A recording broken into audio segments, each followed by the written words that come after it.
Hello and welcome to TVC News at 12. We start off at the Presidential Villa, where the Federal Executive Council has approved a 47.96 trillion naira expenditure for the 2025 budget. The spending plan reflects a 36.8% increase from the 2024 budget estimate. TVC News State House correspondent Femi Akande reports.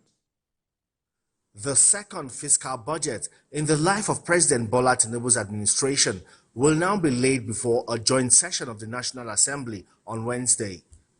The 2025 framework is based on key economic projections, including an oil price benchmark of $75 per barrel, daily oil production of 2.6 million barrels, and an exchange rate of 1,400 naira to a dollar. Of the press and According to members of President Bola Tinubu's economic management team, the 2025 budget is ensuring government spends in critical areas and make rooms for investments. If you look at the fact that for the first time in about 35 years, we have domestic refining of crude petroleum, not just to give petrol, but also raw materials for industry across a whole range of industries, from pharmaceuticals to building products to textiles. The 2025 budget proposal articulates the federal government financial plan for the 2025 fiscal year and aligns it with the renewed hope agenda. It was designed to build on the advances in macroeconomic stability, security gains, infrastructure gains, human capital development effort, and creative industries manufacturing. President Bola Tinubu moved a motion at the Federal Executive Council meeting for the University of Abuja to be named after former military head of state and elder statesman, General Yakubu Gowon. But the president's approval is subject to the confirmation of the Senate. Mr. President approved significant increased budgetary allocation to education, health, and social protection.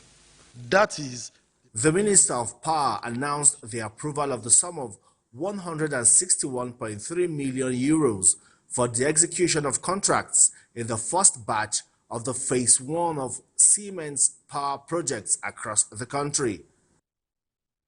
The minister also said the Federal Executive Council approved 1.7 billion naira for the acquisition of the office complex for the National Electricity Liability Management Company.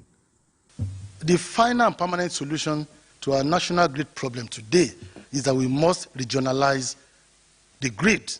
So that is the permanent solution, and each of our states will have embedded power plants within the state. The Minister of Information and National Orientation also announced free train rides on all federal trains from the 20th of December to the 5th of January.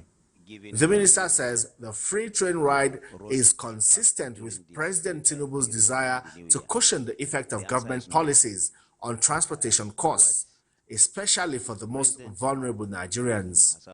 Femi Akande, TVC News, Abuja. And President Bola Tinubu has appointed 8 permanent secretaries in the Federal Civil Service. This is the second set of 8 permanent secretaries appointed by the president after the last appointment in June.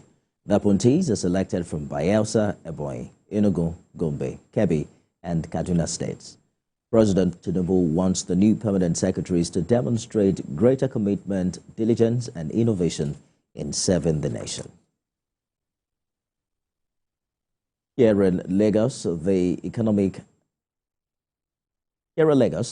and Financial Crimes Commission has arrested 792 suspects dealing in cryptocurrency investment fraud and romance scam.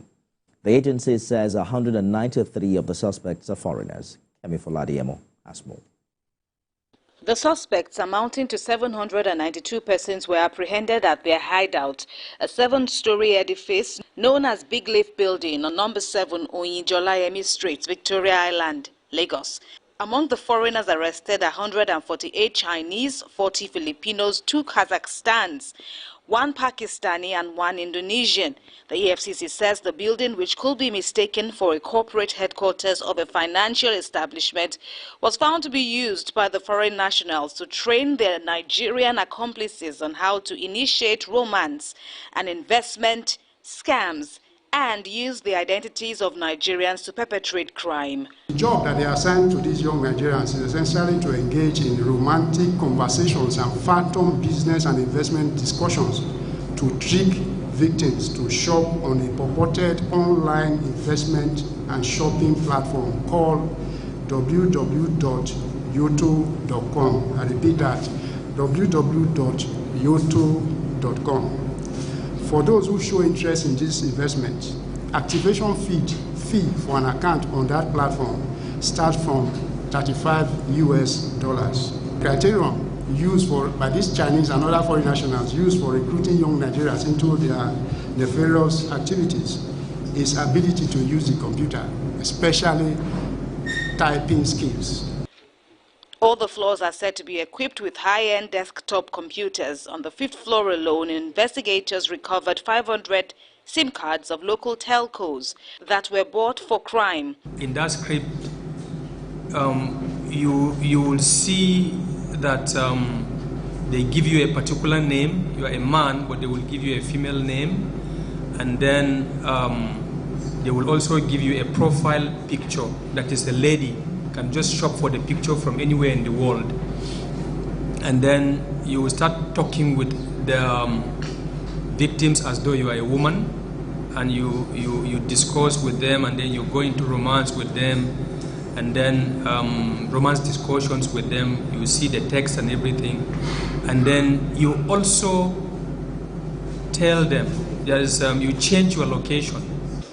It adds that there will be no hiding place for criminals in Nigeria, including foreigners who are taking advantage of the nation's unfortunate reputation as a haven of fraud. Kemi Folade-Emo, TVC News, Lagos. The Oyo State Police Command has paraded 15 suspects arrested for cult-related activities, unlawful possession of firearms, and other illicit substances. We have details in this report. As residents of Oyo State navigate through the festive season, the State Police Command has continued to intensify efforts to protect the people against possible attacks and other criminal activities. Following this development, the Commissioner of Police in Oyo State revealed that disturbing reports of cult-related activities in some parts of the metropolis led to the arrest of these suspects, who are now being paraded.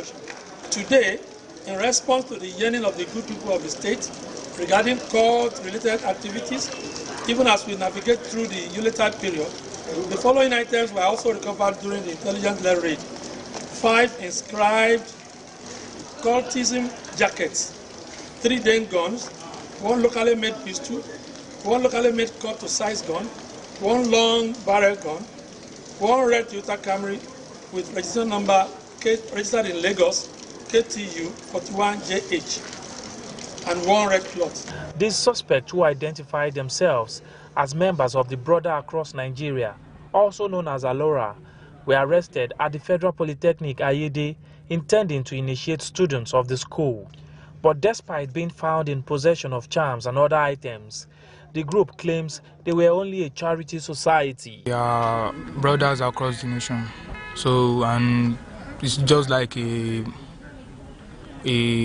group of society, like helping each other, and something like a charity. The charm is just for a protection. Lamidi Ismail and his accomplices were apprehended for unlawful possession of firearms and illicit substances.